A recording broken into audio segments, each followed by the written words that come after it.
পুৱাতে হঠাৎ খবৰ এটা পালোঁ। বন্ধু সঞ্জীৱ ভূঞাই খবৰটো দিছে যে মুকুতা গগৈ ছাৰ ঢুকাল। মুকুতা গগৈ ছাৰ কোন? ছাৰৰ ব্যক্তিত্বৰ প্ৰভাৱ মোৰ জীৱনত কেনেকৈ পৰিছিল সেই সম্পৰ্কে যৎকিঞ্চিত ক'বলৈ ওলাইছোঁ। গগৈ ছাৰ আছিল মই পঢ়া ২০ নং ভূঞাচুক প্ৰাথমিক বিদ্যালয়ৰ প্ৰধান শিক্ষক। মোৰ আদিগুৰু পিতৃ মাতৃৰ পিছতে শিক্ষাগুৰু হ'ল মুকুতা গগৈ ছাৰ। বৰচুৰীয়াত ফেৰ মাৰি চাইকেল এখন চলাই ৰ'দে বৰষুণে ভাগৰি নপৰা মানুহজনে যেতিয়া আমি প্ৰাথমিক বিদ্যালয়ত পঢ়ি থাকোঁতে আমাক শিক্ষাদান কৰিবলৈ মেলেং অঞ্চলৰ পৰা নিতৌ চাইকেল কোবাই কোবাই আহিছিল, সেই ছাৰৰ ছবিখন আজি মোৰ সন্মুখত চকামকাকৈ প্ৰতিফলিত হৈছে। বিনয়ী অমায়িক ছাৰৰ বহু অৱদান আছে এই ২০ নং ভূঞাচুক প্ৰাথমিক বিদ্যালয় তথা ভূঞাচুক গাঁওখনৰ প্ৰতি। কাৰণ এই গাঁওখনৰ মানৱ সম্পদসমূহ গঢ়ি ছাৰে সমাজলৈ যি অৱদান আগবঢ়ালে সেই অৱদান এটা প্ৰজন্মই এখন সমাজে কেতিয়াও পাহৰিব নোৱাৰে। প্ৰকৃততে শিক্ষা হ'ল জীৱনৰ আটাইতকৈ ডাঙৰ সম্পদ আৰু শিক্ষক হ'ল সমাজৰ আটাইতকৈ প্ৰত্যাহ্বানমূলক বৃত্তি। এই বৃত্তি শব্দটোৰ লগত কেৱল অৰ্থৰ শিতানটোৱে জড়িত হৈ নাথাকে, এই বৃত্তিৰ লগত জড়িত হৈ থাকে মানৱ সম্পদ গঢ়াৰ দায়িত্বত কৃচ্ছ সাধনাত নিয়োজিত এচাম ব্যক্তিসত্তা। প্ৰকৃততে এই মুকুতা গগৈ ছাৰৰ যি শাৰীৰিক অৱয়ব, যি ব্যক্তিত্ব, পিধন উৰণত যি চৌখিনতা, সেই সকলোখিনি লগ লগাই ছাৰৰ এটা অৱয়ব আমাৰ সন্মুখত ফুটি উঠিছিল আৰু আজিও ফুটি উঠিছে। এইখিনিতে এটা কথা উল্লেখ কৰিব বিচাৰিছোঁ যে মই পঢ়ি থকা সময়ত ছাৰৰ তত্ত্বাৱধানতে মই ২০ নং ভূঞাচুক প্ৰাথমিক বিদ্যালয়ৰ পৰা ছাত্ৰবৃত্তি লাভ কৰিছিলোঁ আৰু আজিও গৌৰৱেৰে কওঁ যে সেই বিদ্যালয়খনৰ কৃতি ছাত্ৰ ছাত্ৰীসকলৰ নামৰ তালিকাত মোৰ নামটো সন্নিৱিষ্ট হৈ আছে।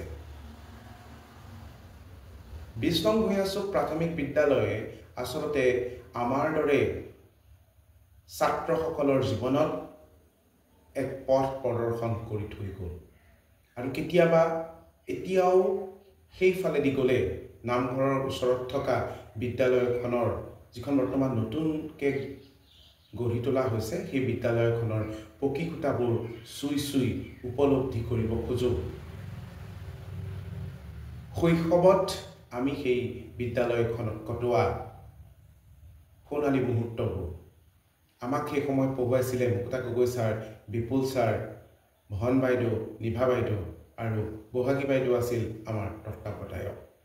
সৰু সৰু শিশুহঁতক অতি মৰমেৰে মাতৃপিতৃৰ দৰে তেওঁলোকে যি শিক্ষাদান কৰিছিল সেই শিক্ষাদানৰ প্ৰভাৱ আজিও আমাৰ মন মগজুত বিদ্যমান। ছাৰৰ গুণৰাজি আমি বখানিব পৰাকৈ অভিজ্ঞ নহয় বা ইমান জ্ঞানীও নহয়, কিন্তু এটা কথা ঠিক যে যিদিনা মই প্ৰথম বিদ্যালয়লৈ গৈছিলোঁ আজি চকামকাকৈ মনত আছে যে দেউতাই ছাৰৰ ভৰি দুখনত ধৰি সেৱা কৰিবলৈ কৈছিল আৰু ছাৰে হিয়া উবুৰিয়াই আশীৰ্বাদ দিছিল। সেই যে গুৰু শিষ্যৰ মিলনৰ এই পৰম্পৰা, সেই পৰম্পৰা আজিৰ তাৰিখত যেন ক'ৰবাত নোহোৱা হৈ গৈছে। এতিয়া গুৰু আৰু শিষ্যৰ যি যান্ত্ৰিক সম্পৰ্ক, সেই যান্ত্ৰিক সম্পৰ্কৰ লগত ছাৰ আৰু মোৰ মাজত থকা সম্পৰ্ক কেতিয়াও তুলনা নহয়। মোৰ দেউতাও শিক্ষক আছিল আৰু দেউতাৰ পৰাই শিকিছোঁ যে কিদৰে গুৰুক সন্মান জনাব লাগে। শিক্ষকৰ সন্তান হিচাপে প্ৰত্যেক মুহূৰ্ততে শিক্ষা শিক্ষকতা এই শব্দ দুটাৰ লগত জড়িত হৈ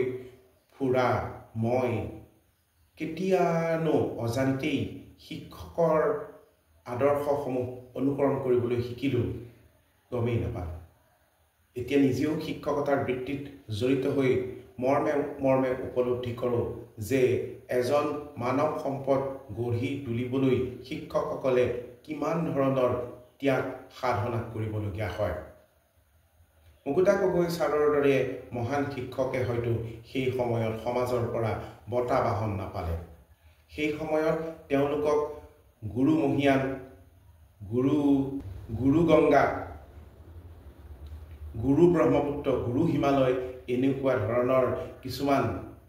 অতিৰঞ্জিত শব্দৰ দ্বাৰা তোষণ কৰিব পৰাকৈ ছাত্ৰ সমাজৰ অভাৱ আছিল আৰু মোৰ দৰে ছাত্ৰই হয়তো এইবোৰ কথা মগজুলে আনিব পৰাকৈ পৰিপক্কিত হৈ উঠা নাছিল এই পৰিপক্কহীনতাৰ অভাৱে কিন্তু ছাৰৰ দৰে শিক্ষকক হেৰাই যাবলৈ নিদিলে কিছুমান ক্ষুদ্ৰ স্বাৰ্থজনিত সামাজিক অভিধা লৈ শিক্ষকে নিজকে সমাজত প্ৰতিষ্ঠা কৰিব নোৱাৰে দুদিনমানৰ কাৰণে হয়তো তেওঁৰ মনত আত্মসন্তুষ্টি থাকিব পাৰে যে মোক কোনোবাই গুৰু গংগা উপাধি দিলে গুৰু হিমালয় উপাধি দিলে কিন্তু সেই ধৰণৰ অভিধাবিলাক সঁচাকৈ ক্ষণস্থায়ী শিক্ষকতাৰ দৰে পবিত্ৰ বৃত্তিটোত কেৱল এগালমান ডিগ্ৰী আনি ল'লেই যথেষ্ট নহয় সেই শিক্ষকতা বৃত্তিটো অতি নিৰহ নিপালকে চলাই নিবলৈ হ'লে কৃষ্ণ সাধনাৰ প্ৰয়োজন আৰু সেই কৃষ্ণ সাধনাৰ ভেটি আমাৰ বাবে নিৰ্মাণ কৰি থৈছে মুকুতা গগৈ ছাৰৰ দৰে শিক্ষকে ছাৰ কেৱল শিক্ষকেই নাছিল এজন সমাজ প্ৰেমী ব্যক্তি আছিল তেওঁ শ্ৰীমন্ত শংকৰদেৱ সংঘৰ একান্ত অনুগামী আছিল আৰু শ্ৰীমন্ত শংকৰদেৱ গুৰুজনাৰ আদৰ্শৰ আগত ৰাখি ছাৰে সমাজলৈ আগবঢ়াই যোৱা যি অনন্য অৱদান সেই অৱদানক আজি মই সুৰিছোঁ ছাৰ জীৱনত যদি কিবা আপোনাৰ ওচৰত ভুল কৰিছিলোঁ মোক ক্ষমা কৰি দিয়ে যেন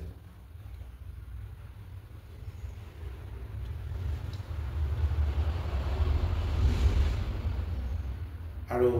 পৰম পুৰুষৰ ওচৰত প্ৰাৰ্থনা জনাইছোঁ যে ছাৰৰ বিদেহ আত্মাই যাতে চিৰশান্তি লাভ কৰক